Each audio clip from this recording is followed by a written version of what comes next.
শহরের এক কোণে ছোট্ট একটা ভাঙাচোরা ঘরে থাকত রাফি নামের এক তরুণ।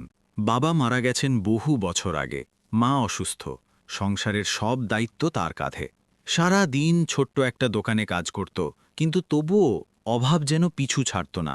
রাতের বেলা ছাদের কোণে দাঁড়িয়ে সে আকাশের দিকে তাকিয়ে বলতো, ইয়া আল্লাহ, আমি কি এতটাই অযোগ্য?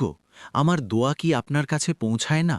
একদিন দোকান থেকে ফেরার পথে রাফি দেখল রাস্তার পাশে এক বৃদ্ধ ভিক্ষুক বসে আছে।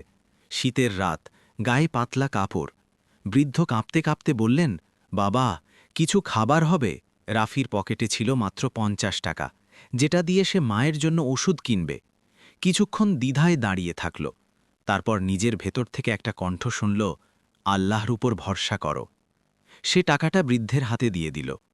সেদিন রাতে বাসায় ফিরে সে খুব ভয় পেল। মায়ের ওষুধ কিভাবে কিনবে? কিন্তু মা মৃদু হেসে বললেন, বাবা, আল্লাহর পথে দিলে কখনো কমে না, আল্লাহ নিশ্চয়ই আমাদের দেখবেন। রাফি চুপচাপ সিজদায় পড়ে কাঁদতে লাগল। তার চোখের পানি যেন হৃদয়ের সব কষ্ট ধুয়ে দিচ্ছিল। পরদিন সকালে দোকানে গিয়ে সে অবাক হয়ে গেল।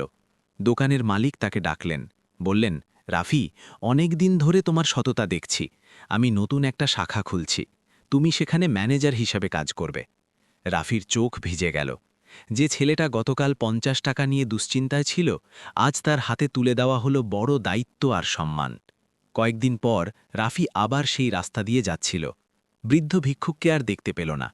পাশের চায়ের দোকানদার বলল, ওই বৃদ্ধ মানুষটা নাকি খুব ভালো ছিলেন, অনেকের জন্য দোয়া করতেন। রাফির বুকটা কেঁপে উঠল। সে মনে মনে বলল, হয়তো আল্লাহ আমাকে পরীক্ষা করেছিলেন। সেদিন রাফি বুঝতে পারল, আল্লাহ আমাদের দোয়া সব সময়ই শোনেন, কখনো সঙ্গে সঙ্গে দেন না, কিন্তু সঠিক সময়ে সবচেয়ে উত্তমটাই দেন। কষ্ট মানেই শাস্তি নয়, অনেক সময় কষ্টই হয় রহমতের দরজা খোলার চাবি। গল্পের শিক্ষা হল, আল্লাহর উপর ভরসা কখনো বৃথা যায় না। তুমি যদি নিঃস্বার্থভাবে দাও, যদি ধৈর্য ধরো, যদি নামাজে কাঁদতে জানো, তবে আল্লাহ তোমাকে এমনভাবে ফিরিয়ে দেবেন যা তুমি কল্পনাও করনি। নিশ্চয়ই কষ্টের সাথে স্বস্তি রয়েছে।